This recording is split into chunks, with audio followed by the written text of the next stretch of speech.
Hello, Amtgard and YouTube. Garrett Thornwood here. We'll be starting this video series. Welcome to hopefully the new channel, Thornwood Creations, where I plan to just go over building different Amtgard and LARP related stuff. Initially we'll get into the construction things, and later we'll do other projects, different series. So right now for today, I figured the first video we get to is something that's always easily the most requested. How do I make this? We're going to discuss how to make an Amtgard legal sword, at least of of this video. Although frankly, the short sword building specs haven't changed in, I don't know, 20 years. Now when we get into later, when I get into my archery series, we'll talk about arrow construction, but that will definitely be a whole nother video and a whole nother series. So let's start with basic rules. So currently under V8, we have dagger, short, long, great. Dagger is 10 to 18 inches long. Give you a rough example here. Short a dagger that's in construction.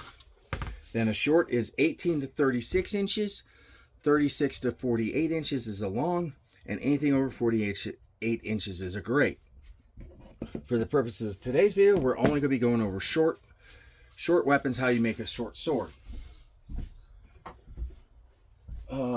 So basically the rules are non-metallic cores. So you can't have metal, you can't have copper, you can't have that. So you're looking at fiberglass, carbon fiber, PVC, although a lot of people hate PVC, but I'll get into that in a minute.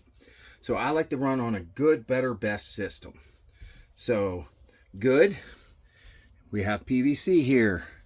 Now the difference with this is a thin wall irrigation PVC. You can see how much thinner the wall is compared to Schedule 40 PVC. Give you an example here from another piece of PVC I have for another project, but you can see the difference in the wall thickness. Don't worry, yeah, this is bigger, but the thickness is still going to be the same. So this is irrigation PVC. It's a lot lighter and it's a bit more flexible, so it's not good for longer weapons. I'd say daggers to shorts only. Definitely not a great weapon. It'd be way too flexible. But the advantage of irrigation PVC, it is dirt cheap. I can buy a 10-foot piece for $3 at my Lowe's, Home Depot, Menards, wherever you have hardware stores.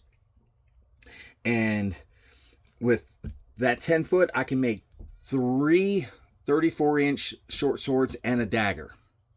Or even a fourth short buzzsword, like 24, 26 inches. So with $3, you can make 4 swords, which is a heck of a deal. So that's why, and I like using this to begin with, especially with beginners, because we'll get into this, because this is what we're going to be using for our core today. But this makes it very quick, simple, and easy core to make. So it's a good starter, good loaner, not high-end warlord stuff. Okay, so now we're going to move to the bread and butter of all of Amtgard, the Gausshaft Club. This is a carbon fiber one. A lot of times you want to get drivers and such. You do not want the metal cores. These are the go-to for Amtgard swords for years and years and years. Even when I was started back in 2006, it's a good core. That's why it's a better option than PVC. It's lighter there, but it's not without its downsides. Depending on where you're at, you might be able to get them all day for free or dirt cheap. Where I live, for whatever reason, I just cannot get them at any kind of decent price. All my pawn shops here want like 90% retail pricing. So I've pretty much given up on Gausshaft cores for any bulk thing. That's why I like the PVC, especially for loaners and beginners. But this is a very good core. We're not going to be building with this today. This would probably be a separate video because you have that long taper there, so you have to accommodate for that. And I don't want this to be a 2-hour long video. So we'll probably, tell you what, let me know. Do you want to see part 2 where I build a Gausshaft core? Now we've done good. We did the good, we did the better. Now let's do the best. The best we have is the inevitable kite spar core. Ooh. What people love about this is it's much like PVC. It's perfectly symmetrical. There's no taper. It's very well rounded. The strength to weight ratio is very high. And unlike PVC, it doesn't flex as much. It's called kite spar because that's what they use to make kites with. It's just a carbon fiber tube. You can get it in different thicknesses, different weights.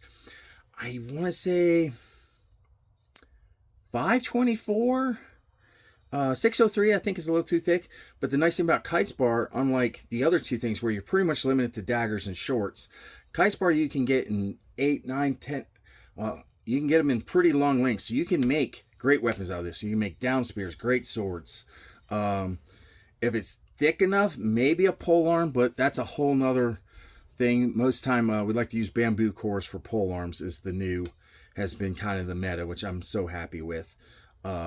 But kite spar is fantastic. You combine this with a pre-made foam tube, and you have quick, easy to make. A little bit the downside is the most expensive option here, because like I said, sometimes people can get golf shafts for free. PVC is super cheap and readily available.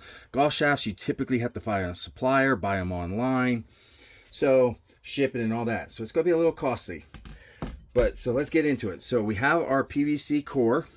Now, the first thing you need is a measuring tape, measuring stick or something. You can use a yardstick, a ruler, or in this case, I have a grid plate, mat. It doesn't matter. You need something to measure it. So the first thing you got to do is decide how long do you want your sword to be. Do you want a max 36? I actually don't recommend a max 36. I think it's just everybody wants max 36, but there's a trade-off to length, weight ratio, depending on your height and all that. So for me personally, I like a 34-inch sword. I think that is the sweet spot for a short sword. Not too long, not too short, but it's also going to depend on your own personal preferences. Now this one's pre-cut, but I don't know if you can really see it, but I'll just tell you.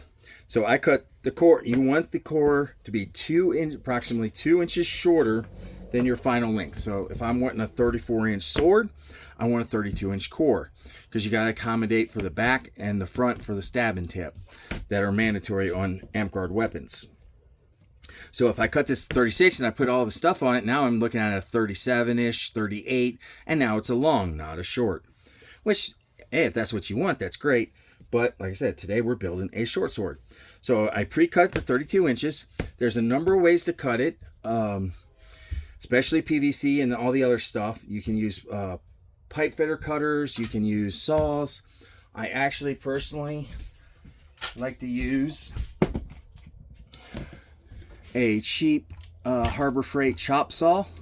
These are fantastic. They're not very expensive, and they'll cut anything and everything you need. It'll cut kite spar, PVC, golf shafts. Excellent option if you have it. If not, you can just use a regular hacksaw or thin bladed saw, high tooth blade there, because you want a nice smooth cut. You don't want super rough hard cut. So the next thing you're going to need, scissors for tape, some kind of knife. I have just a retractable knife here, but a good kitchen knife, also a good knife, steak knife works really well.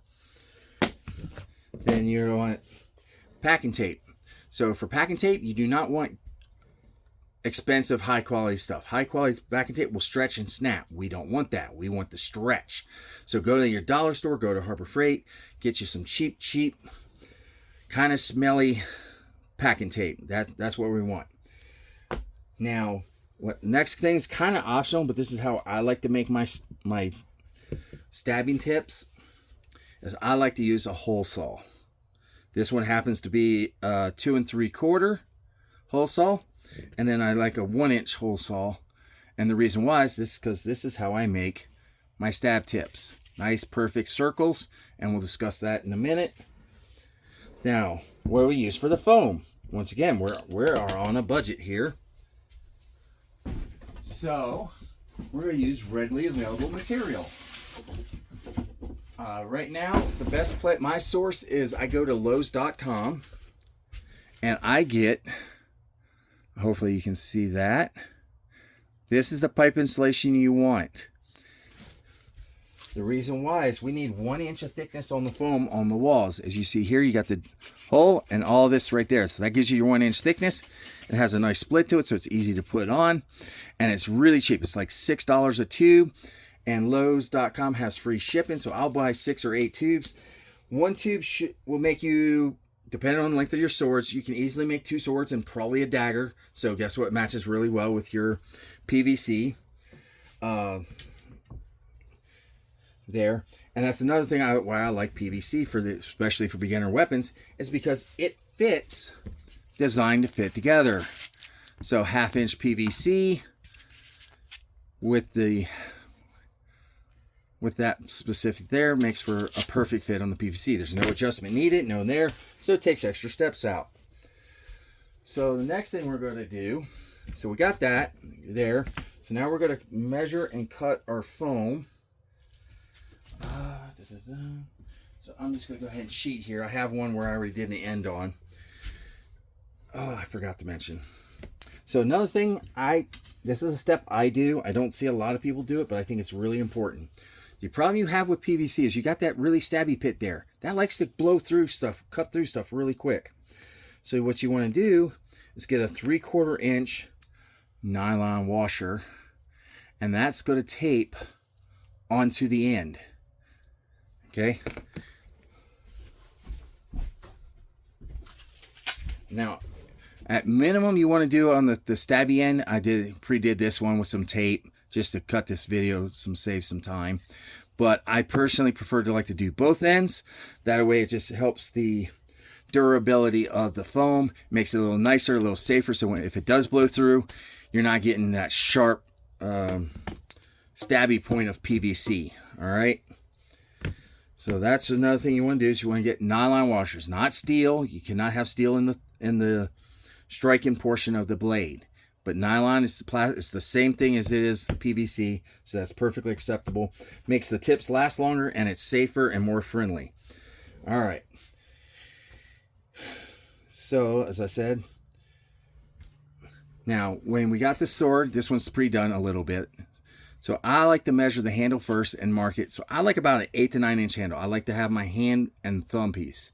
I don't like it all the way down here where it's locked in.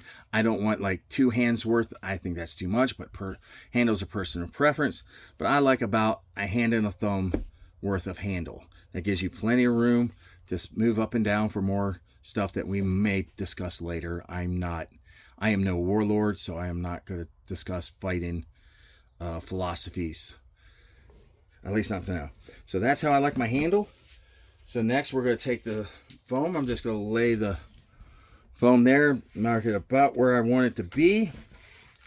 And I'm just going to cut the end off here with the nice handle. Now I like to give myself about, give myself a little bit of room here because we are going to be, I build up my stab tips. So I don't put, a lot of people will put it perfectly flush and even. I don't do that. I like to give myself about a 1/2 inch of stab tip. Just because, once again, I try to make my weapons nice, a little friendlier, a little safer that way. I mean, there's nothing wrong if you want to build it completely flush. And this is why I like PVC. Because now we can just work this on here. So now we're right at the line here, right where my handle's going to be. And I have, as you can see right here, I got a little bit of gap. Now, how do we fill this gap? Because you got this hole here. Well, that's where our 1 inch hole punch is going to come into. Now, you can use a drill, you can use your hand. If you decide to use a drill, do it in reverse. Otherwise, the teeth will catch and rip, and it's going to be you're going to have a hard time. But it makes these nice, beautiful plugs. Now, this happens to be 1/2 inch gray work mat that you can buy. So, the stuff at Harbor Freight's a little thinner. It's like 3/8, so it's a little more cheaper. But that makes that nice, beautiful plug right there. So you got a nice, even flush thing. So now that we have this, we got to pull this tape and we're going to stick this together. Now I build up I like to do things in reverse. So I'm going to build the blade first. Then we're just going to give that a squeeze, seal that all up. Now, it will be important when we tape it down here in a minute. So there. Now, as you see, I already did the pommel here. We're going to do you do the pommel exactly the same way. So in fact, I'm going to do it on this, my demo here. So we go ahead and put it in there. Now with the pommel, I go ahead and do it flush because we're not going to be running around smacking people with the pommel striking and such. So this is more all just courtesy and safety. We're going to do the same thing. We're going to clamp that down. Now you're going to do the same technique on the blade. So I'm going to take my knife. We're going to get a nice there. I like to come down at a 45 on that sharp angle there. And you're just going to rotate while maintaining that angle so that you trim off the edge there. So you got a nice kind of angle there.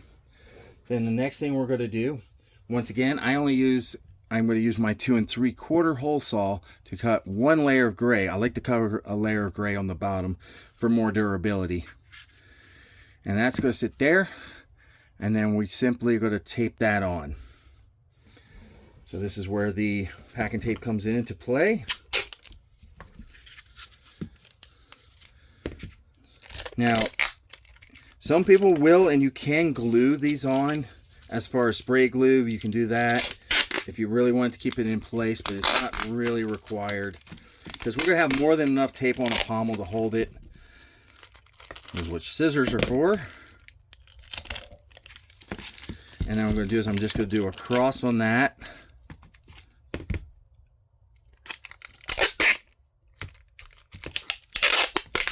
Try and make this quick so we're not looking at a 45-minute video. Okay, so now that's secured, and then what we do is now it comes. This is why we want sheep tape. I'm going to put it there. I'm going to bring it and compress and stretch. Bring it out a couple inches, stretch it, and go across. And then I'm just going to work my way down, compressing that foam nice and tight. And ideally evenly. It'll take practice, but I like to just move it about an inch, stretch and pull, stretch and pull. And you're going to just work your way down to the end. And it snapped, which is okay because we're at the bottom, so we'll just start over. You know, that's not, you know, things will happen. Errors will happen.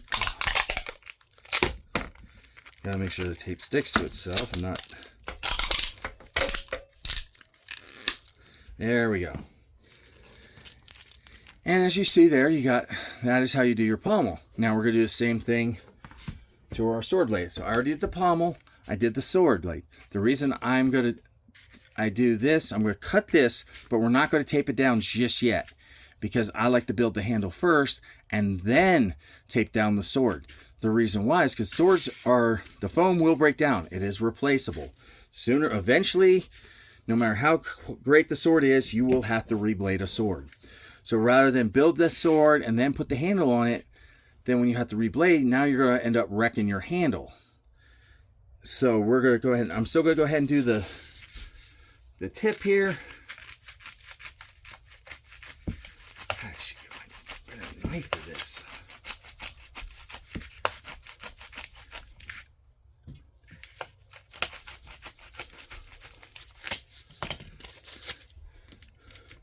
So now that we got that tapered down, now with this handle, with the PVC, you could leave it perfectly fine the way it is. You could wrap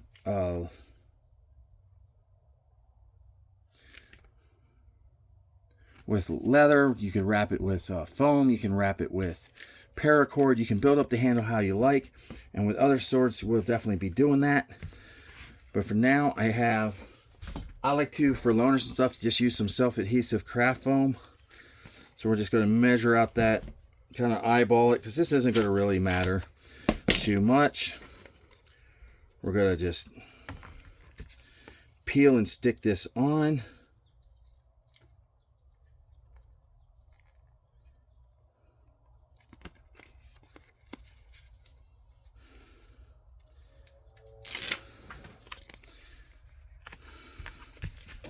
And it doesn't have to be pretty, so it's going to get all covered up. But that, especially on PVC, just gives you a little squish in the hand. Nice in there.